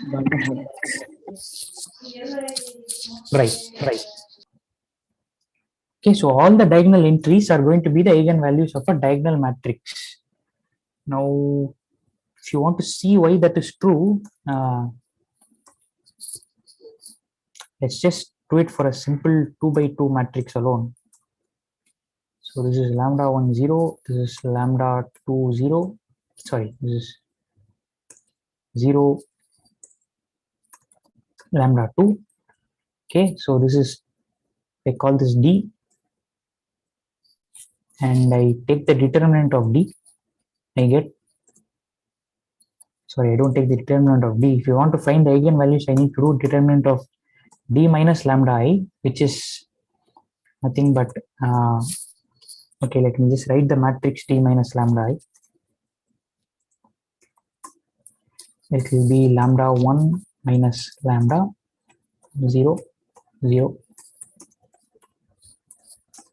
Okay, so D minus lambda I, the determinant will be lambda 1 minus lambda into lambda 2 minus lambda.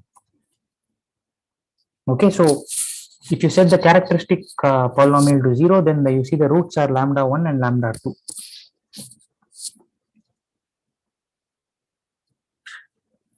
Okay, so the diagonal elements are the eigenvalues of a diagonal matrix. So all the eigenvalues are here. So what would be the eigenvectors for a diagonal matrix?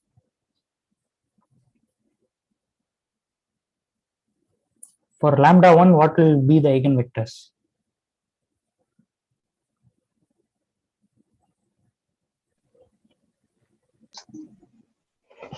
Lambda and the 0, 0, 0 rest of them. Okay. That is correct. It's the basis of n-dimensional space. Of Right. all, Right. So all axes of that n-dimensional space is the become. Right. So for the case of the D that we have taken up here, for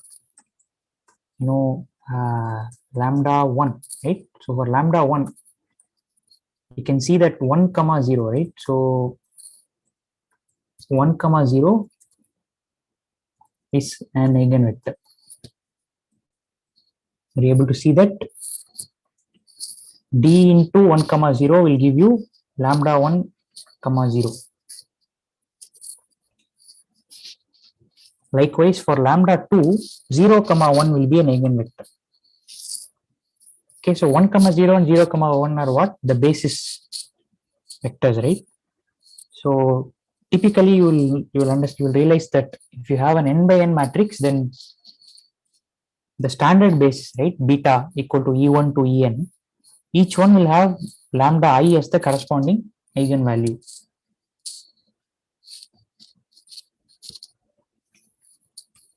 I hope that was clear.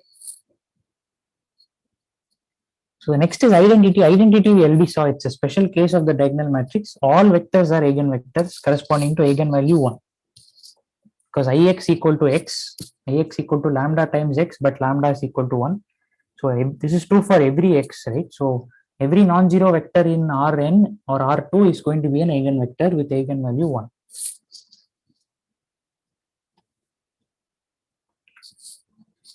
All right, so that is all we have for today. So I'll just quickly summarize, and if you have any questions, we can take them for the next 5 minutes.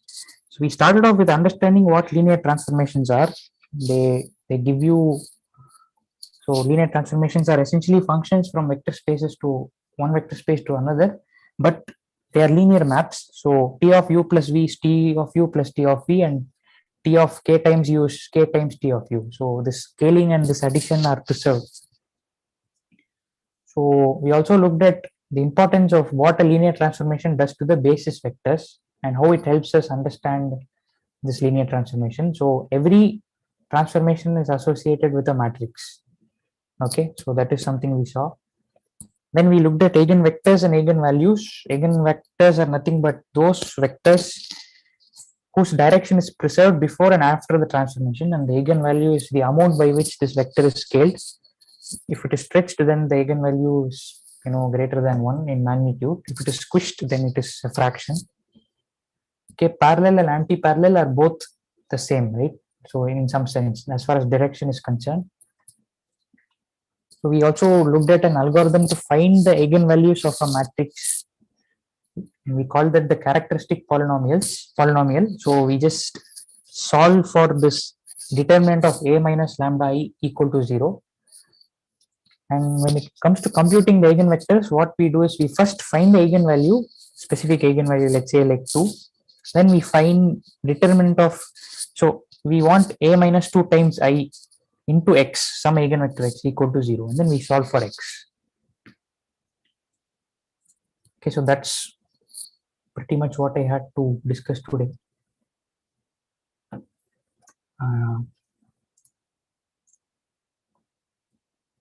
Yeah, so Pranab has asked one question.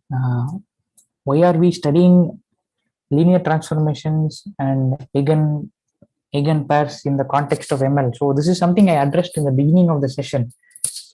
So this is, you're like building the plot for something big, right? In week 6, you will know why you are doing this. It's because of, you need to understand a dimensionality reduction technique called PCA, right? Principal component analysis, which is heavily reliant on eigenvectors and eigenvalues. Okay, so you essentially see week 3 I understand you were able to relate to it because it was all about linear regression, and in some sense it was clear. Linear regression is a classic ML problem, but eigenvectors and eigenvalues are not like directly applicable in any ML problem, but you need them to understand PCA, which is a dimensionality reduction technique. Okay, or I mean, not just a dimensionality reduction technique, it's also something that helps you understand your data in a much better way, right? So there you need eigenvectors, and that's why you are studying it. I know it can be hard, but yeah, that's the way it is. Any other questions?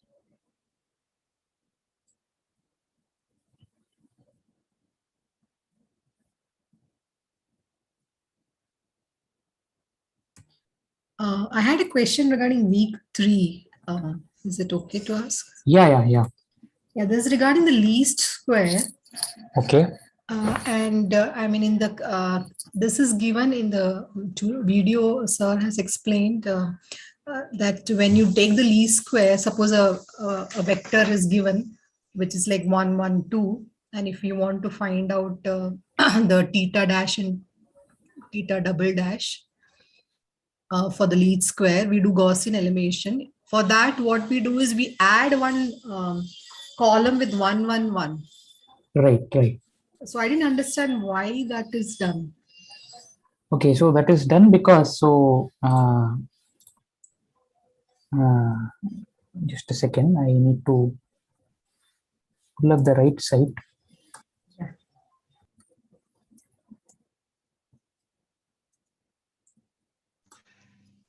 Just to address the constant part. Yeah, it is just for the constant part. So if you look at, yeah, as Shomit mentioned, right? So if you look at this y equal to theta transpose x, right? You want to model this as a linear. You want to linearly model this whole thing, right? So your output depends on the input linearly, but there is always a constant associated with it. Okay. Right. So that constant, you let's say call it theta naught. Okay. So without if you forget this constant, then this x1 theta 1 to x6 theta 6 is just theta transpose x. Correct. Right. But now you add this theta naught. So moment you add theta naught, you cannot say that it is this theta transpose this x. You are no longer allowed to say that. So what you have to do is you have to add one extra 1 to your x, your feature vector x, and you have to add this theta naught to theta, and then you can continue to say that y is theta transpose x. Okay, so for that constant or whatever that noise is, we need basically to do this. Yeah. So right. So I won't call it a noise. I would say, I would call it some kind of an offset, right? So, see, this is actually a very important part. It's usually trivialized, but to show you why it is important, if you look at the actual linear model that comes up, right? You are essentially fitting a line through a set of points. That's what linear regression does. Least squares problem is all about fitting a line through a set of points. So imagine this theta not being absent, but what you'll get is you'll get a theta 1 times x, and this theta 1 times x will just pass through the origin, right? So you will not be fitting the point, you will be fitting the points very badly. So you need this theta not to pull the line up or move it closer to the data points. Right. Okay. Okay, so yeah. So any other questions? If not, we'll close and reconvene on say Wednesday and discuss the other things. So just one small thing. Activity question 4.1. If you can explain. Activity question 4.1. Which question? Which one? First question? Huh? No, last question. 4. Okay. So this I will come back to, right? I also need to solve it. I also haven't solved it. So why is this invertible? I think professor mentioned that you should take this as a homework exercise, right? Or something he says. Yeah. I'll come back to this. So I don't know if it is a very easy way, if it has a very easy proof. At least I haven't attempted it. So I will come back to it. So one thing I can show you, which is, forget about the lambda. So if you're ready to forget about the lambda for a while, you can maybe start with this question: when is A transpose A invertible? Okay, so when is A transpose A invertible? Isn't A transpose A always invertible? Not necessarily, right? So that is not always true. Let's look at that.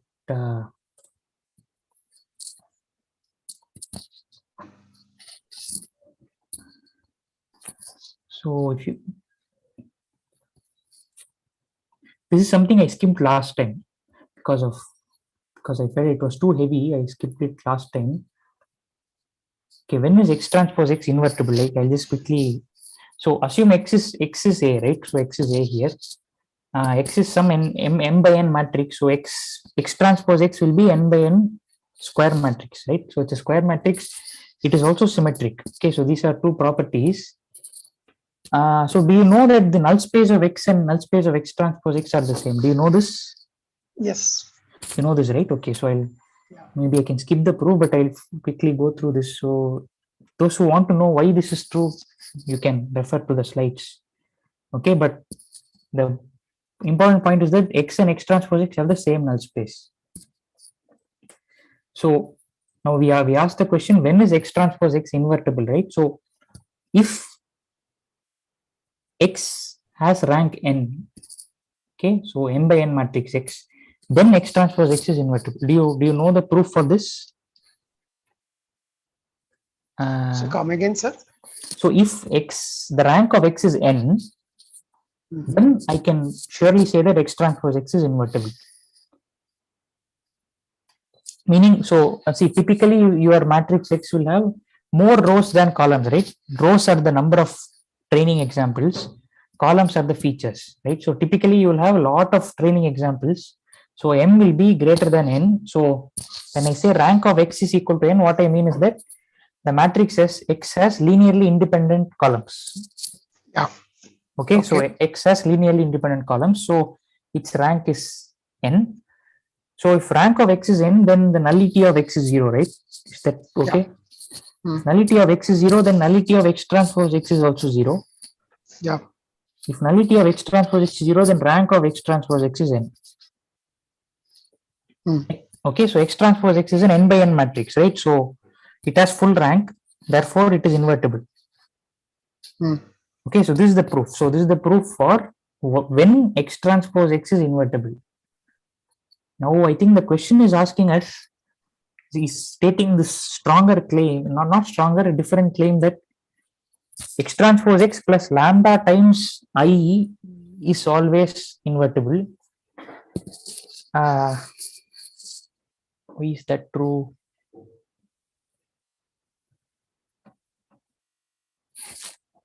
Okay, I need to like think about this more because I don't have an answer now. Okay, so then even next if thing,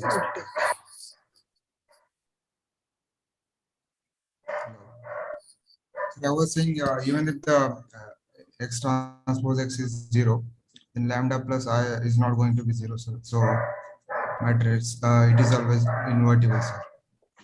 Right, but is that a proof, right? I don't know that is true. Yeah, what you said is correct. Even if x transpose x is 0, then the matrix is invertible. But you have only shown that it is this statement is true for the case where A transpose A is 0, right? Yes, sir. We need to show it for any possible A.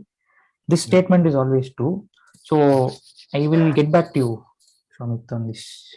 okay. And one more thing, sir. When A transpose is generally in linear transformation, no, that is inverse. No, it's can't be. Okay, sir. Okay, right. So thanks everyone for joining. Please, I'll keep you updated. Please watch out for announcements on Discourse. Okay, I will. If it is confirmed, I will put up an announcement on Discourse regarding the rest of the week's content. So we have only covered, if I am not wrong, week first lecture ideally belongs to week 3. So let's ignore this. I have only covered lecture 4.2. Yeah, only 4.2, right? So we need to look at what diagonalization is and how to solve Fibonacci sequence, and then what you mean by orthogonally diagonalizable matrices. So we need to look at these 3. We'll take it up in the next session. Ideally, it will be on Wednesday. Same time, sir? Typically, I am thinking of that, unless there are some other sessions clashing with other diploma sessions which are clashing with this. So I'll just make sure that it doesn't clash. If not, it will be same time, 4 to 6 on Wednesday, but I'll keep you posted. Okay. Right. So thanks for joining, everyone. We'll meet again soon. Thank you. Thank you. Thank you.